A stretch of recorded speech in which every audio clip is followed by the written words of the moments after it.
Now, if you Yeah. go down 1 to 8.5 wins, that's where Tennessee lands right now. Yep. And Yep. Tennessee's actually, I didn't even realize until I was going through their draft losses, but they actually had a ton of talent on defense, like serious talent.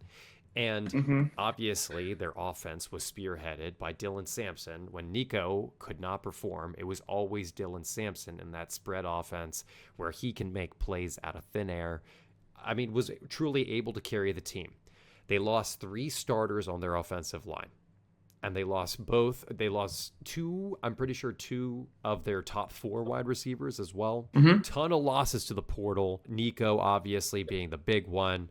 Squirrel White they lost. I mean, so some speed and some talent is what they lost. Yeah. The huge storyline, I don't want to really spend too much time talking about Nico because we'll talk about how our personal feelings about the Yeah. portal in an episode one day, hopefully. For This sure. is some serious turnover. And then what did we gain on offense? We have a new quarterback, Joey Aguilar. We got a bunch of new linemen, offensive linemen coming in, a new wide receiver, and a new running back. So Tennessee has got question marks everywhere. Tell me, what do you see with Tennessee? Yeah, same thing that you're seeing. I mean, that offense was, they definitely had a lot of speed, and that was kind of their theme. Dylan Sampson, blanking on his first name, but Thornton, the receiver that got drafted this past year. I think he went to the Raiders. And then the other guy, the other receiver, Squirrel White as well. I mean, they lost a lot. They do have Joey Aguilar coming in. I think he's from Appalachian State. So we'll see, what the coach is able to do with that. They do have Jermod McCoy coming back, who's a stud at DB. He was a finalist for the Thorpe Award last year as a sophomore. So going into his junior year, he'll definitely still have an impact on the defensive side of things. But yeah, I mean, they lost a bunch on the trenches. They lost James Pierce.